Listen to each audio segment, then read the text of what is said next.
Anda masih bersama kami di Kompas Petang, Saudara. Hakim Konstitusi Anwar Usman yang dicopot dari jabatannya sebagai Ketua Mahkamah Konstitusi oleh Majelis Kehormatan MK mengajukan gugatan terhadap Ketua MK saat ini Soehartoyo ke Pengadilan Tata Usaha Negara. Hakim Konstitusi Anwar Usman menggugat Ketua MK Soehartoyo ke PT UN setelah ia melayangkan surat keberatan atas pengangkatan Soehartoyo sebagai Ketua MK. Soehartoyo menggantikan Anwar sebagai Ketua MK menyusul putusan Majelis Kehormatan Mahkamah Konstitusi mengenai pelanggaran etik Anwar Usman sehubungan dengan putusan MK terkait batas usia Capres dan Cawapres.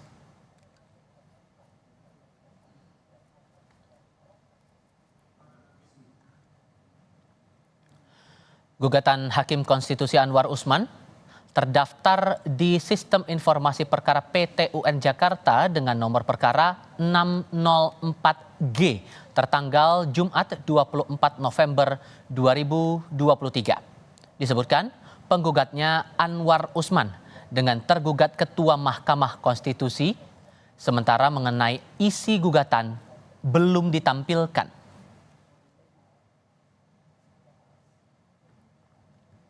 Assalamualaikum warahmatullahi wabarakatuh. Sebelumnya, Hakim Konstitusi Anwar Usman menyampaikan surat keberatan kepada Mahkamah Konstitusi atas pengangkatan Soehartoyo sebagai Ketua MK. Anwar menyampaikan surat keberatannya melalui 3 kuasa hukum yang dikirimkan ke Mahkamah Konstitusi pada 15 November 2023. Anwar keberatan atas surat pengangkatan Soehartoyo sebagai Ketua MK menggantikan dirinya yang dicopot Majelis Kehormatan Mahkamah Konstitusi. Assalamualaikum. Dalam keterangan tertulis, juru bicara Mahkamah Konstitusi kepada Kompas TV menyampaikan surat keberatan pelantikan Ketua MK Soehartoyo saat ini tengah dibahas dalam rapat permusyawaratan hakim.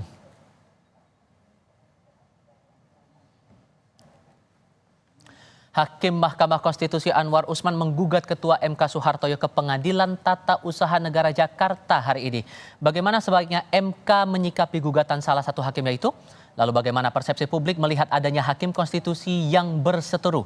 Kita ulas gugatan Hakim Konstitusi Anwar Usman ini bersama mantan Hakim Konstitusi I Dewa Gede Palguna. Pak Palguna, selamat sore Pak. Selamat sore. Terima kasih sudah bergabung bersama kami.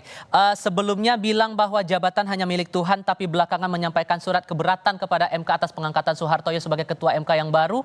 Dan sekarang Pak Anwar Usman melayangkan gugatan ke Pengadilan Tata Usaha Negara.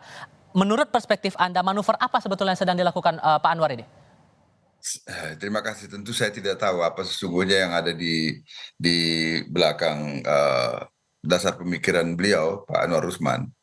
Tetapi yang sudah pasti menurut saya bahwa hal ini sudah jelas akan berdampak buruk terhadap Mahkamah Konstitusi sendiri dan lebih-lebih kepada beliau. Itu keyakinan saya. Keyakinan saya itu didasari oleh fakta-fakta sosial yang berkembang sebelum, pada saat, dan sesudah putusan dalam perkara 90 diambil dan setelah diucapkannya putusan Majelis Kehormatan Mahkamah Konstitusi. Nah, itu yang ada dalam benak saya. Karena sekarang persoalannya mestinya adalah konsentrasi dari Mahkamah Konstitusi adalah ditujukan kepada upaya, kalau boleh saya mengatakan, adalah upaya pemulihan keadaan yang boleh dikatakan terpuruk, sangat terpuruk di mata publik. Kita tidak bicara soal ini ya, kita tidak bicara soal persepsi hukumnya ya, bukan soal hukumnya. Kita percaya soal persepsi publiknya yang sangat terpuruk di mata publik, dan ini harusnya dijawab dengan kinerja oleh Mahkamah Konstitusi khususnya.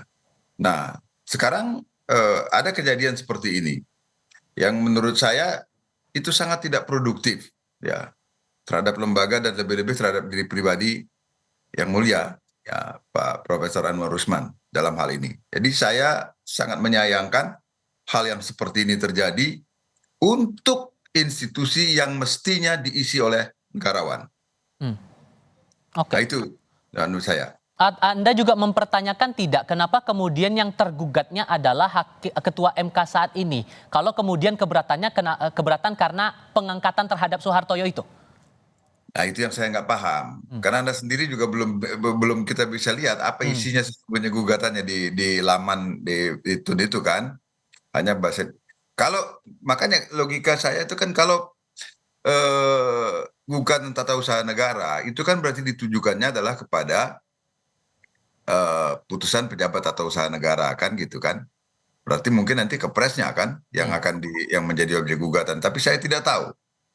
Tapi saya tidak tahu apakah yang sesungguhnya terjadi karena saya juga memang tidak mempelajari ini kan. Hmm. Juga nah, secara publik juga kan baru itu kan di lamannya juga kan informasinya sangat Belum sangat minim. ditampilkan isi gugatannya itu ya. Ya, belum ditampilkan apa yang sesungguhnya terjadi di situ. Tapi sesungguhnya kalau Anda cermati ini sampai melayangkan gugatan ke PT UN ini tujuannya buat apa ya Pak? Kalau Anda menangkapnya? Saya tidak paham dengan tujuan, tapi mengapa tadi saya menyayangkan begini loh. Waktu rapat permusyawaratan hakim itu kan beliau hadir. Walaupun karena putusan Majelis Kehormatan Mahkamah Konstitusi beliau tidak boleh lagi dicalonkan atau mencalonkan diri sebagai ketua Mahkamah Konstitusi kan. Tapi kan beliau hadir di permusyawaratan itu dan memberi ucapan selamat loh Iya. pada waktu setelah keluar setelah Profesor Saldi Isra, yang mulia Profesor Saldi Isra mengumumkan hasil musyawarah itu. Itu yang membuat saya lega. Saya terus terang saya merasa sangat terharu sampai saya menitikkan air mata itu karena wah ini pertanda baik gitu kan. Karena itu hasil dari musyawarah langsung keluar mufakat dan yang apa namanya menurut saya dalam proses itu yang ada dalam bayangan saya waktu kenegarawanan itu ditunjukkan ketika karena ada dua nama yang muncul pada waktu sebagai ketua Iya. Mahkamah Konstitusi yaitu Saldi Isra dan Soehartoyo. Suhartoyo. Nah, mereka kemudian disilahkan berunding berdua. Artinya kan hakim yang lain tidak ada keberatan kan? Hmm. Pokoknya saya percaya di antara Anda berdua silahkan selesaikan siapa yang mau jadi ketua, siapa yang mau jadi wakil. Kan kalau di bahasa sederhana kan seperti itu kan? Sehingga logikanya tidak perlu ada keberatan lagi kan? Alangkah indahnya hal itu dulu kalau dilihat dari segi proses sebenarnya dan kemudian nanti lalu keluar dalam bentuk dalam jumpa pers, salaman, saling memberikan ucapan selamat indah sekali. Nah, artinya itu kembali sekarang ke pertanyaannya. Apa kemudian yang terjadi? Ya, apakah itu hasil kepura-puraan ataukah ini dadakan? Kan itu jadi pertanyaan publiknya. Nah, mengapa sampai kemudian ada timbul keberatan seperti itu? Nah, mestinya sebab logikanya kalau memang ada keberatan dalam proses itu, harusnya kan tidak mungkin lahir musyawarah mufakat. Iya. Paling voting gitu kan? Mestinya kan begitu. Ini hasil musyawarah mufakat loh.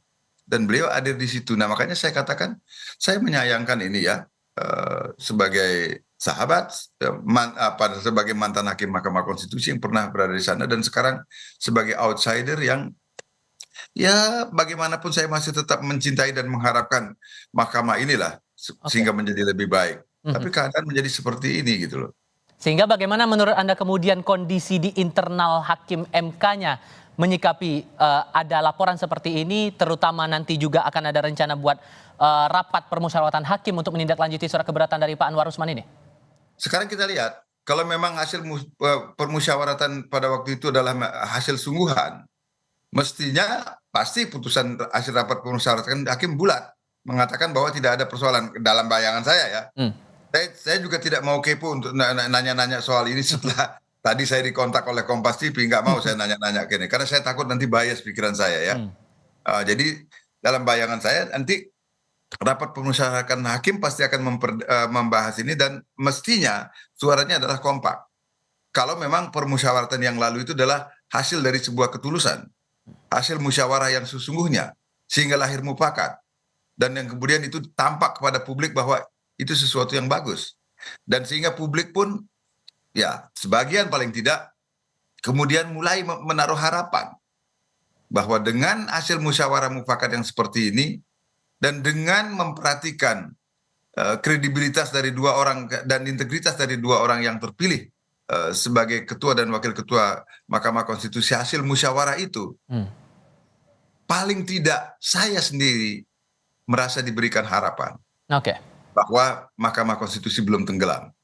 Jadi seharusnya kalau menurut Anda juga tergugat dalam hal ini Ketua MK Soehartoyo bersikapnya harus bagaimana? Saya kira kalau putusan makanya aneh bagi saya. Kenapa kok tergugatnya Pak Soehartoyo? Padahal ini katanya diajukannya di TUN. Jadi Pak Soehartoyo yang digugat bagaimana? Kan mestinya kan tindak